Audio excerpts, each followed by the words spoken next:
پچھم اتر دکن کیا خشکی کیا پانی ہے، صرف خدا کی ذات رہے گی، ساری دنیا فانی ہے۔ الحمدللہ نحمده ونستعینه ونستغفره ونؤمن به ونتوکل علیہ ونعوذ باللہ من شرور انفسنا ومن سیئات اعمالنا، من يهده الله فلا مضل له ومن يضلله فلا هادي له، ونشهد أن لا إله إلا الله وحده لا شريك له، ونشهد أن سيدنا وسندنا ومولانا محمدا عبده ورسوله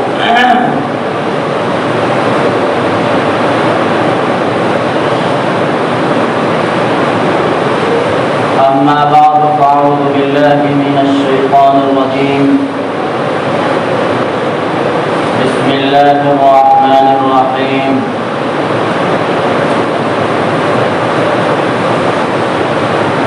يا أيها الذين آمنوا استعينوا بالصبر والصلاة إن الله مع الصابرين،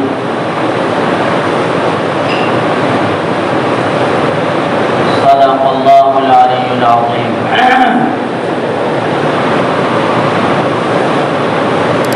محترم بزرگوں، عزیز دوستوں،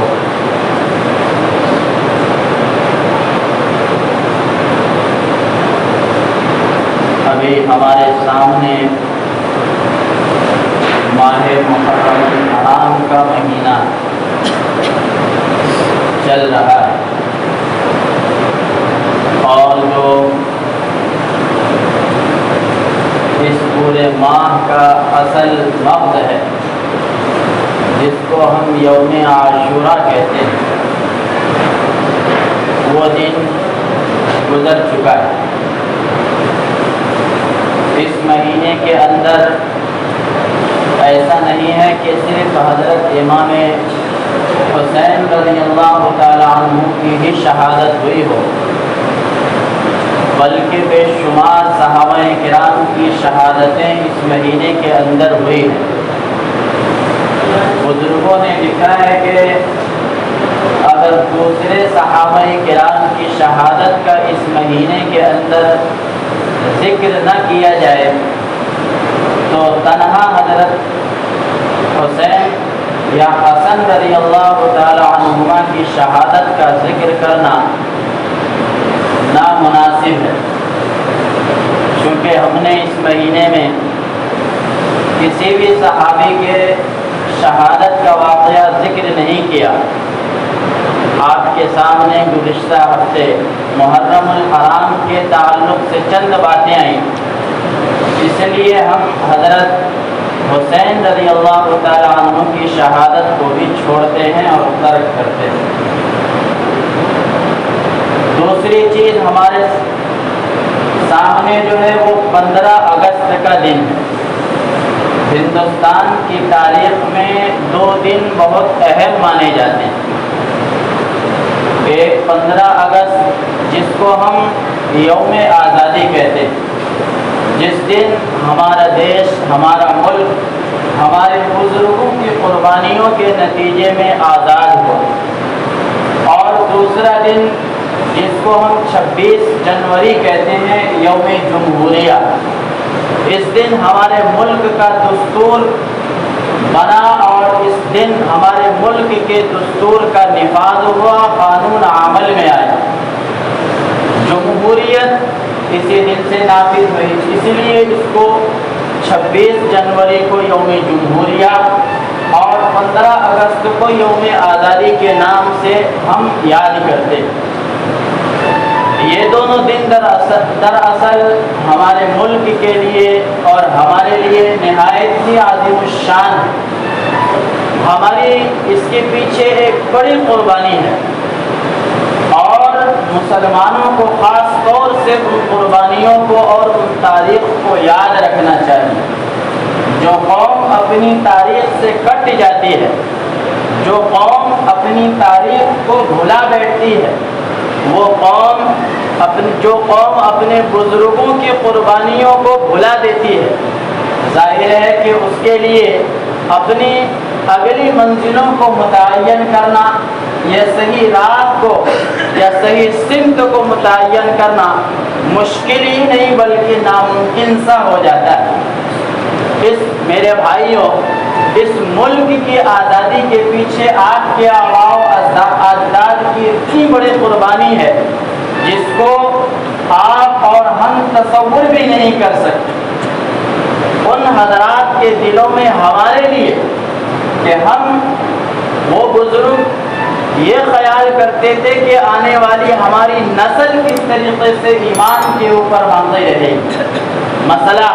اس ملک میں رہنے کا نہیں تھا، اس ملک کے اوپر انگریزوں سے پہلے 850 سال تک مسلمانوں نے حکومت کی ہے، 850 سال تک اسلامی حکومت قائم رہی ہے، سارے قوانین اسلام کے نافذ رہے ہیں۔ دلی کے اندر صرف 1000 سے زائد مدرسے تھے، اور دلی کے جتنے بھی اطراف ہے تاریخ کے اندر آتا ہے کہ ہر 40 گھر کے اوپر ایک مدرسہ مغلیہ دور کے اندر قائم ہوتا تھا۔ جہاں بھی 40 گھرانہ مسلمانوں کا ہوتا تھا، ان 40 گھروں کے اوپر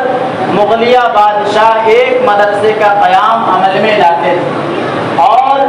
جو مدرس وہاں پہ پڑھاتا تھا اور جو مدرس ان بچوں کو تعلیم دیتا تھا، ان کی تنخواہ باضابطہ شاہی خزانے سے متعین ہوتی تھی۔ اور شاہی خزانے کا حال یہ تھا کہ ایک مرتبہ شاہی خزانے کے دولت کو گننے کا وقت آیا اور سونے چاندی کو تولنے کی باری آئی، تو ایک بادشاہ کے دور میں بادشاہ نے حکم دیا کہ اس وقت ہمارے ہندوستان کے خزانے میں کتنی دولت ہے، اس کو ریکارڈ کے اندر لایا جائے۔ انہوں نے حکم دیا، کارندے اس کے اوپر لگ گئے، تقریباً 1 مہینے دولت تولی جاتی رہی، سونے چاندی ہیرے جواہرات، 1 مہینے کے اندر دولت کا 1 مہینہ،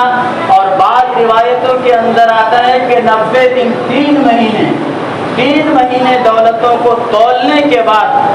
صرف دولت کا 1/3 حصہ تولا جا سکا۔ بادشاہ نے حکم دیا کہ اس تولے جانے کو اور اس کو ریکارڈ میں لانے کو بند کر دیا جائے۔ ہمارے پاس خدا داد سلطنت، خدا داد نعمتیں ہیں اور خدا داد خزانے ہیں۔ ہندوستان اس وقت پوری دنیا کے اندر ایک مالدار ملک سمجھا جاتا تھا، اور ہندوستان جو ابھی موجودہ نقشے کے مطابق صرف یہی نہیں تھا بلکہ 7 ملک اس کے اندر اور آتے تھے۔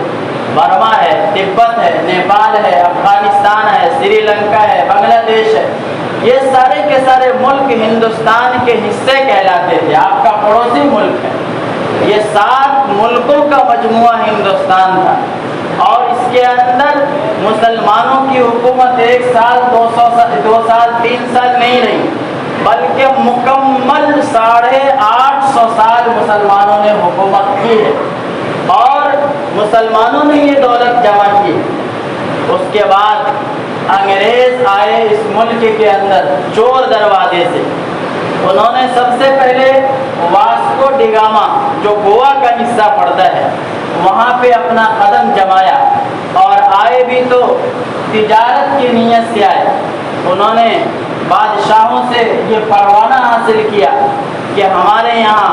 دار چینی، لونگ، الائچی، سونٹ، ان چیزوں کی کھیتی اچھی ہوتی ہے، اس لیے ان چیزوں کا ہم آپ کے ملک میں بیوپار کریں گے۔ بادشاہ اس وقت ان کو پروانہ دے دیا، اور یہ انگریز بہادر سب سے پہلے واسکو ڈی گاما، جو گوا کا حصہ پڑتا ہے، وہاں اپنا قدم جمایا۔ اس کے بعد اس وقت دوسرے نمبر پر یہ بنگال کے راستے سے آئے۔ اس وقت وہاں سراج الدولہ کی حکومت تھی،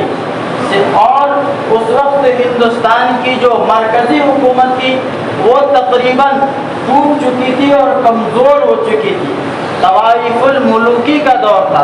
طوائف الملوکی کہا جاتا ہے کہ ہر صوبے کا الگ الگ راجا ہوا کرتا تھا،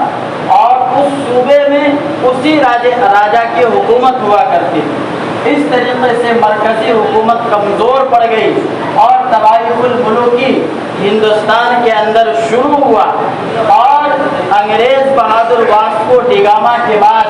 بنگال کے راستے سے وہاں آیا، اور سب سے پہلے سراج الدولہ سے، جو سراج الدولہ اپنوں کی غداری کی وجہ سے جنگ ہار گئے، اور پورے بنگال کے اندر انہوں نے اپنی حکومت جمالی اپنی حکومت قائم کر لی۔ جب وہاں پہ اس کی حکومت قائم ہو گئی تو اس کے بعد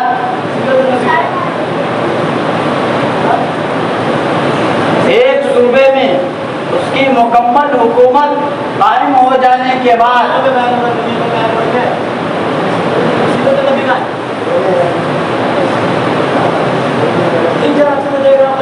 دنیا میں بیان ہو رہا ہے، دیش کو بیان کر رہے ہیں، ایسا لگ کریں گے۔ اب آپ بتائیں گے دنیا کا بیان کیا ہے؟ آپ بتائیں گے، آپ کی حیثیت میں بھی بتا رہا ہوں، خالی بات ہے دنیا میں بیان نہیں کریں گے، یہاں پہ غلط بات ہے۔ آپ کی ہمت نہیں ہے مولانا کے اوپر ایسا لگ کریں گے، کون سا طریقہ ہے؟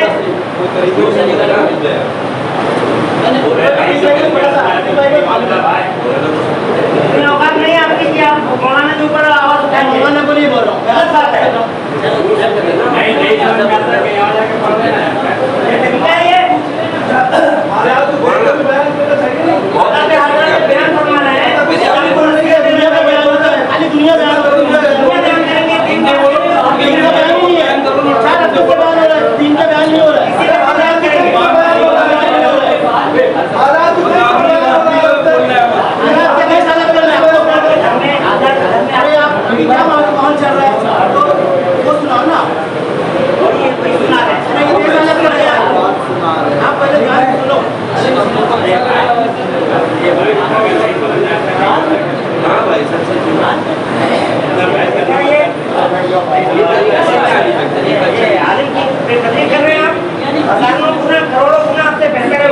آپ کی ہمت نہیں ان کے سامنے بولنے کی،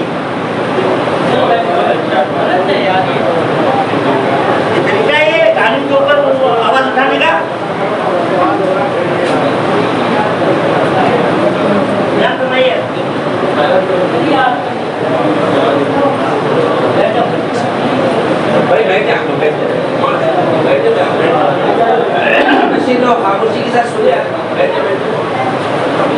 میرے بھائی، اس ملک کے اندر مسلمانوں نے سب سے زیادہ قربانیاں دی ہیں۔ ان قربانیوں کو اگر کوئی فراموش کرتا ہے تو وہ مسلمانوں کے اپنے قوم کے ساتھ ناانصافی کرتا ہے، اپنے بزرگوں کے ساتھ ناانصافی کرتا ہے۔ آپ کے بزرگوں نے اس ملک میں آزادی کے لیے اس لیے لڑائی لڑی کہ آج آپ مسلمان ہو کر کے اس ملک کے اندر زندگی گزار سکیں، آپ کے بچے اس ملک کے اندر کھل کر کے اذان دے سکے، کھل کر کے نماز پڑھ سکے، کھل کر کے آپ مسجدیں قائم کر سکے، کھل کر کے آپ مدرسے قائم کر سکے، کھل کر کے آپ مکاتب چلا سکے، کھل کر کے آپ مسلمان رہ سکے۔ آپ اگر آج کرتا اور پاجامہ پہنتے ہیں تو انہی بزرگوں کی دین ہے۔ آج جا کر کے اسپین کی حالت کو دیکھیے، اور برما کی حالت کو دیکھیے، اور ان ممالک کی حالت کو دیکھیے جن ملکوں کے اندر انگریز بہادر کا تسلط مکمل طور پر ہے، جہاں قرآن صرف چھاپنے پر پابندی نہیں ہے بلکہ اس کو پڑھنے پڑھانے پر بھی پابندی ہے۔ ان ملکوں کا آپ جا کر کے دورہ کیجئے جہاں آپ مسلمان حکمراں سے مل تو سکتے ہیں، لیکن آپ ان سے قرآن کی بات نہیں کر سکتے، آپ ان سے حدیث کی بات نہیں کر سکتے، آپ ان کو ہدیہ میں قرآن پیش نہیں کر سکتے۔ یہی چال انگریزوں کی اس ملک کے اوپر اور اس ملک کی یہ ملک جو سونے کی چڑیا کہا جانے والا ملک تھا، اس کے اوپر اس کی خراب نیت پڑی۔ سب سے پہلے صراط الدولہ سے جنگ ہوئی اور اس کے بعد 1799 میں حضرت ٹیپو سلطان علیہ الرحمہ سرنگا پٹنم کے اندر لڑتے ہوئے شہید ہو گئے، اور انہوں نے یہ کہا کہ گیدڑ کی 100 سال کی زندگی شیر کی ایک دن کی زندگی سے بہتر ہے۔ میرے بھائی، آپ کی تاریخ ہے، آپ کے بزرگوں کی تاریخ ہے۔ اس ملک کو آزاد کرانے میں آپ کے بزرگوں نے خون دیا ہے، جتنا آپ کے بزرگوں نے خون بہایا ہے دوسری قوموں نے اتنا پسینہ بھی نہیں بہایا ہے۔ آپ تاریخ الٹ کر کے دیکھیے، ٹیپو سلطان شہید رحمت اللہ علیہ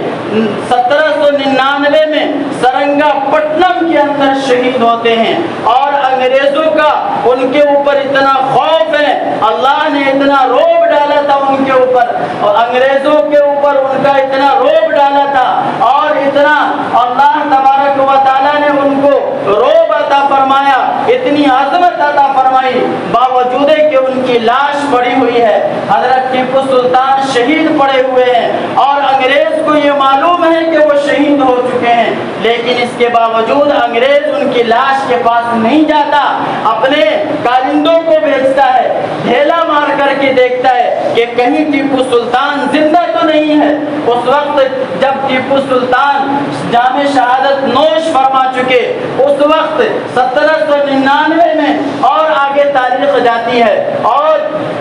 1803 میں جب انگریز دہلی کے اندر داخل ہوا اور مغلیہ سلطنت کا آخری بادشاہ جب وہاں پر گرفتار ہوا، دہلی سے نکل کر کے دوسری جگہ گرفتار ہوا، اس وقت انگریز نے تاریخی جملہ کہا تھا، خلق خدا کی مخلوق بادشاہ کا، لیکن اس کے اوپر جو حکم چلے گا وہ ایسٹ انڈیا کمپنی کا چلے گا۔ اور انہوں نے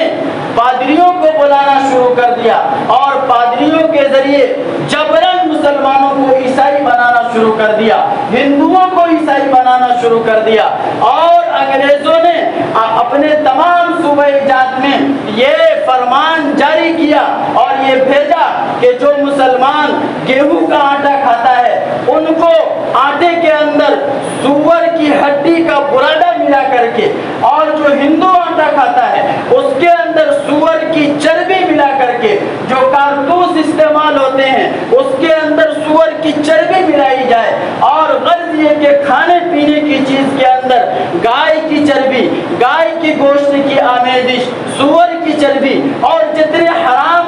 حرام چیزیں ہیں ان تمام چیزوں کا استعمال کیا جائے۔ جامع مسجد کے اوپر کھڑے ہو کر کے انگریز نے کہا تھا، یہ وہ جامع مسجد ہے جو آپ کے بزرگوں کا بنایا ہوا ہے، یہ وہ لال قلعہ ہے جو آپ کے بزرگوں کی تعمیر کردہ ہے، یہ وہ تاج محل ہے جو آپ کے بزرگوں کی تعمیر کردہ ہے، یہ ساری نشانی آپ کی ہے، آپ کے بزرگوں نے ہندوستان کو خوبصورت بنایا ہے۔ انگریز نے جامع مسجد پر کھڑے ہو کر کے کہا تھا، اس کو ہم گرجا گھر بنائیں گے۔ اس وقت ہندوستان کے سب سے بڑے بزرگ اور سب سے بڑے خدا رسیدہ انسان ایک بوریا نشی اٹھتا ہے، کوئی ان کے پاس وسائل نہیں ہے، کوئی ان کے پاس کارخانہ نہیں ہے، کوئی ان کے پاس فیکٹری نہیں ہے، لیکن قوم کے تئیں ان کے دل کے اندر ہمدردی ہے۔ وہ دیکھ رہے ہیں کہ آنے والی نسل جبرن عیسائی بنا دی جائے گی، آنے والی نسل کو جبرن سور کھانے پر مجبور کر دیا جائے گا، آنے والی نسل کو قرآن پڑھنے پر مجبور کر دیا جائے گا۔ وہ خدا رسیدہ بزرگ یہ فتویٰ دیتا ہے 1803 کے اندر کہ آج سے ہمارا ملک غلام ہو گیا، اور اس ملک کی آزادی کے لیے جہاد کرنا ہر مسلمان کا فرض ہے۔ اس کے پیچھے انہوں نے اپنے دو ہونہار شاگرد سید احمد شہید رائے بریلی رحمت اللہ علیہ اور شاہ اسماعیل رحمت اللہ علیہ، ان دونوں کو پورے ملک کے دورے کے لیے بھیجا۔ یہ حضرات دلی سے غازی آباد گئے، مراد نگر گئے، میرٹھ گئے، سہارنپور گئے، اور ان حضرات کا ظاہراً یہ تھا کہ ہم اس معاشرے کی اصلاح کرتے ہیں، ظاہراً جاتے تھے، مسلم بستیوں میں جاتے تھے اور مسلمانوں کو جمع کرتے تھے۔ سب سے پہلے ان کو نماز کی تلقین کرتے تھے اور کہتے تھے لوگوں تم یہ سمجھتے ہو کہ صرف نماز پڑھنا دین ہے، تم یہ سمجھتے ہو کہ صرف روزہ رکھنا دین ہے، تم یہ سمجھتے ہو کہ حج کرنا صرف دین ہے، تم یہ سمجھتے ہو کہ اسلامی لباس پہننا دین ہے؟ یاد رکھو ملک کے لیے لڑنا اور ملک کے لیے مر مٹنا یہ بھی دین ہے۔ اور اب یہ وقت آیا ہے کہ تم اپنے بچوں کو چندے میں ہمیں دو۔ اس وقت وہ مراد آباد گئے، وہاں ایک قبرستان ہے گل شہید، شہیدوں کی مٹی، انگریزوں نے وہاں پہ اتنا خون بہایا کہ وہ پوری کی پوری مٹی لال ہو گئی اور وہ قبرستان ہی مشہور ہوا گل شہید سے، شہیدوں کی مٹی۔ مراد آباد گئے، وہاں ایک تھے مجو خان صاحب، انہوں نے شاہ صاحب کا استقبال کیا اور اس وقت چندے کے اندر 1,00,000 روپے چندہ دیا اور اپنے بڑے بیٹے کا ہاتھ ان کے ہاتھ میں دیا اور کہا کہ شاہ صاحب میں یہ چاہتا ہوں کہ جس طریقے سے حضرت سیدنا ابراہیم علیہ السلام نے اپنے بیٹے کو اللہ کے راستے میں قربان کیا تھا، میں یہ چاہتا ہوں کہ میرا بیٹا وطن کی آزادی کے لیے اسی طریقے سے قربان ہو۔ یہ ان حضرات کے دل کے اندر آگ تھی، ان حضرات کے دل کے اندر تڑپ تھی۔ میرے بھائی 1857 کا دور آتا ہے، یہ وہ دور ہے جب مسلمان پہلی مرتبہ ناکام ہوئے اور مسلمان نے 1799 میں آواز اٹھائی، جب دوسری قوموں کے کان جہاد آزادی سے آشنا بھی نہیں تھے، دوسری قوم یہ جانتی بھی نہیں تھے کہ ہندوستان کو آزاد کرانا ہے یا نہیں کرانا ہے، صرف تنہا مسلمان۔ اور 1857 کی جنگی آزادی میں بلکہ تنہا مسلمان نہیں، تنہا علماء میدان کے اندر ہے۔ اور یہ تاریخ بتاتی ہے کہ 1857 میں تقریباً 58,000 علماء کرام کو دلی کے اندر پھانسی دی گئی۔ اور تاریخ بتاتی ہے کہ جب 1857 کی جنگ آزادی میں ناکامی ہوئی تو تقریباً 5 لاکھ عوام سمیت علماء کو دلی کے اندر پھانسی دی گئی۔ آپ تاریخ پڑھیے، یہ آج کی تاریخ ہے، یہ بزرگوں نے قربانی اس لیے دی ہے کہ آج آپ آزادی کے ساتھ اس ملک کے اندر سانس لے رہے ہیں۔ ایسا نہیں ہے کہ ہم نماز پڑھ رہے ہیں تو یہی سب سے بڑا دین ہے۔ میرے بھائی اپنے وجود کو بچانا، اپنے نسل کو بچانا، اپنے ملک کو بچانا، اپنے ملک سے وفاداری کا ثبوت دینا یہ دین کا اہم حصہ ہے۔ جو یہ سمجھتا ہے، اور شیخ الہند رحمۃ اللہ علیہ، مولانا حسین احمد مدنی رحمۃ اللہ علیہ، مولانا عبید اللہ سندھی رحمۃ اللہ علیہ، یہ بڑے پائے کے عالم ہیں، یہ سب یہ وہ عالم ہے کہ اگر اللہ تبارک و تعالیٰ سے کسی بات پر قسم کھا لیں تو اللہ تبارک و تعالیٰ اس کو قسم کھانے سے پہلے پورا کر دیتے۔ یہ وہ بزرگ ہیں جو تصوف کے امام ہیں، بخاری پڑھانے کے امام ہیں، بڑے سے بڑے اللہ والوں کی شیخ ہیں، حضرت حاجی امداد اللہ مہاجر مکی رحمۃ اللہ علیہ، حضرت تھانوی کے پیر ہیں، حضرت امام قاسم نانوتوی علیہ رحمہ کے پیر ہیں، جن کے آج ہم اور آپ نام لیوا ہیں، جن بزرگوں کی قربانیوں کے نتیجے میں آج ہم ہندوستان کے اندر جی رہے ہیں، ہم جو آزادی کے ساتھ پھرتے ہیں، آزادی کے ساتھ جیتے ہیں، آزادی کے ساتھ سانس لیتے ہیں، ہم یہ سمجھتے ہیں کہ اس کے پیچھے کوئی قربانی نہیں ہے۔ یاد رکھیے اگر ان بزرگوں کی قربانی نہیں ہوتی تو آج ہندوستان کے اندر ایک بھی مسجد نظر نہیں آتی، آپ کو ایک بھی مولوی نظر نہیں آتا، بلکہ ایک بھی مسلمان نظر نہیں آتا۔ یہ وہ خطرناک منصوبے تھے انگریز کے۔ حضرت شیخ الہند رحمۃ اللہ علیہ مالٹا کے جیل گئے اور مالٹا کے جیل میں تقریباً انہوں نے 3 سال 2 مہینے اور 27 دن گزارے۔ وہاں پہ ان کو انگریز بار بار کہتا تھا کہ شیخ الہند تم انگریز کے خلاف جو فتویٰ دیا تم نے اس کو واپس لے لو, ہم ساری چیز تم سے ہٹا لیں گے, ساری تکلیفیں ہٹا لیں گے. وہ کہتے تھے, حضرت شیخ الہند کہتے تھے, 70-80 سال کا بوڑھا, وہ یہ کہتا تھا کہ سن لو, اگر میں نہیں چل سکا اور میں گاؤں گاؤں دیہات دیہات نہیں جا سکا تو میں اپنے شاگردوں کو کہوں گا اور میں چارپائی کے اوپر لیٹ جاؤں گا اور گاؤں گاؤں جا کر کے کہوں گا کہ سن لو, انگریزوں کی غلامی حرام ہے, انگریزوں کی غلامی ناجائز ہے. یہ وہ شیخ الہند ہیں. جب مالٹا کی جیل سے لوٹے ہیں تو سب سے پہلے بمبئی کے ساحل پر پہنچے ہیں. بمبئی کے اندر ایک صاحب آئے اور انہوں نے کہا کہ حضرت آپ تو جیل چلے گئے, درس حدیث سنی پڑ گئی, آپ کو کیا ملا؟ ہم تو برباد ہو گئے. انہوں نے کہا کہ سن لو میاں, شیخ الہند اگر مر بھی گیا اور اس کو انگریزوں نے جلا بھی دیا تو اس کی راکھ سے انگریزوں کی نفرت کی بو آئی. حضرت شیخ الہند جب مالٹا کی جیل سے واپس آئے تو انہوں نے کہا کہ میں 2-3 چیزیں واپس لے کر کے آیا ہوں کہ میں تمام مسلمانوں کو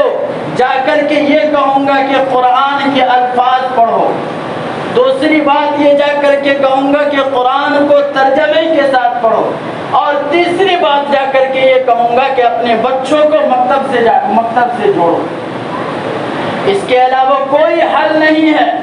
میں مالٹا کی جیل سے دیکھ کر کے آیا ہوں کہ عام مسلمانوں کے حالات کیا ہیں. قرآن سے ان کو محبت نہیں ہے.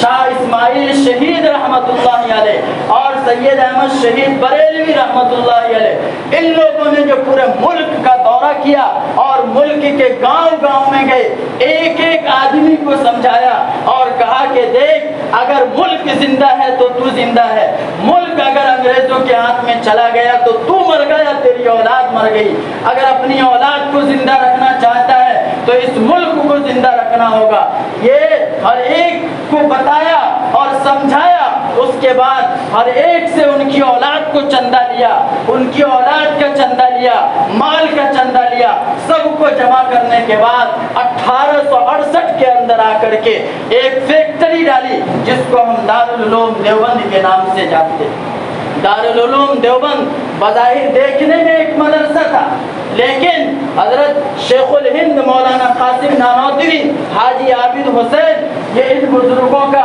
یہ منشا تھا کہ یہ مدرسہ رہے, لیکن اس کے اندر جو تیار ہو, اور یہ فیکٹری رہے, اس کے اندر جو تیار ہو وہ کل ہو کر کے جہادی آزادی کی ٹریننگ لے اور انگریزوں سے لوہا لے اور انگریزوں سے لڑے اور اس ملک کو آزاد کرے. دارالعلوم دیوبند ایک فیکٹری ثابت ہوئی اور وہیں سے جنگ آزادی کا واویلا پھوٹا, وہیں سے جنگ آزادی کے مجاہدین تیار ہوئے. اس کے بعد 1857 کے بعد بزرگوں نے دیکھا کہ 5 لاکھ لوگ تو صرف دلی میں شہید ہوئے تھے, اور دلی سے لے کر کے سہارنپور تک تاریخ کے اندر آتا ہے کہ کوئی درخت ایسا نہیں تھا جس کے اوپر عوام نہیں بلکہ علماء کی لاش لٹکی ہوئی نہ ہو. انگریز بہادر کرتا تھا کہ ہاتھی کے اوپر بٹھا لیتا تھا اور رسی کا پھندا پہلے سے درخت کے اندر لٹکا ہوا رہتا تھا, درخت کے اندر لٹکا ہوا رہتا تھا, اور اس کو گیا گلے کے اندر پھانسی ڈال دی, ہاتھی کو آگے چلا گیا, تڑپ تڑپ کر کے علماء مر جاتے تھے, عوام مر جاتی تھی. اسی لیے نہیں کہ ان کو جان پیاری نہیں تھی, ان کے بچے نہیں تھے, ان کی خواہشات نہیں تھی, وہ بھی جینے کے لیے آئے تھے, وہ بھی جینا چاہتے تھے, ان کو بھی جینے کا حق تھا, ان کو بھی اپنی اولاد سے حق تھا, ان کو بھی اپنی اولاد سے محبت تھی, ان کے بھی خاندان تھے, ان کے بھی رشتہ دار تھے, لیکن انہوں نے ان تمام چیزوں کو بالائے طاق رکھ دیا صرف اس لیے آنے والی نسل آزادی کے ساتھ اس ملک کے اندر زندگی گزارے. آپ کہتے ہیں یہ دین نہیں ہے. آج آپ نماز پڑھتے ہیں انہی بزرگوں کی قربانی, آج آپ مسجد بنواتے ہیں انہی بزرگوں کی قربانی ہے. ایک نہیں, 2 نہیں, لاکھوں لاکھ علماء کی قربانی ہے. آپ ان کو بھلا دیں گے؟ جو قوم اپنی تاریخ کو بھلا دیتی ہے دنیا اس کو فٹ بال کی طرح استعمال کرتی ہے. یاد رکھو لوگوں, جو قوم اپنی تاریخ کو نہیں جانتی، دنیا اس کو غبارے کی شکل میں اڑا دیتی ہے، لات مارتی ہے۔ آپ کے بزرگوں کی قربانی ہے، دوسروں سے کیا گلا ہے، دوسروں سے کیا شکوہ ہے؟ مسلمان خود اپنی تاریخ سے ناآشنا ہے، مسلمان خود اپنی تاریخ نہیں پڑھتا۔ اگر مسلمان اپنی تاریخ کو یاد نہیں رکھے گا تو میری بات کو یاد رکھنا لوگوں،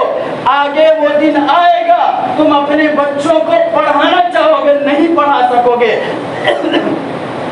مسجد کے اندر اذانیں دینا چاہو گے، نہیں دے سکو گے، نماز پڑھنے کے لیے آنا چاہو گے، نہیں آ سکو گے۔ یہ قربانی کا نتیجہ ہے کہ آج آپ مسجد کے اندر سر جوڑ کر کے بیٹھے ہوئے ہیں۔ 1857 کے بعد دارالعلوم کے بزرگوں نے دیکھا کہ وہ بچے جن کے ماں باپ جن کے باپ انگریز کی دشمنی میں ڈوبا ہوا تھا، انگریز کی دشمنی ان کے رگوں پہ میں پیوست تھی، انہی کے بچے آج بے یار و مددگار یتیم راستے کے اوپر آ گئے ہیں۔ انگریز آتا ہے اور کہتا ہے کہ آؤ ہم تمہیں مفت پڑھائیں گے، مفت کھلائیں گے، مطلب صاف ہے کہ ہم تمہیں عیسائی بنائیں گے۔ دارالعلوم دیوبند کی بنیاد رکھی گئی اور ٹھیک یہی نعرہ ان بزرگوں نے بھی دیا اور کہا کہ آؤ ہم مفت پڑھائیں گے، مفت کھلائیں گے، لیکن ذہنی اعتبار سے تمہیں حجازی بنائیں گے، مکہ مکرمہ والے بنائیں گے، نبی والے بنائیں گے۔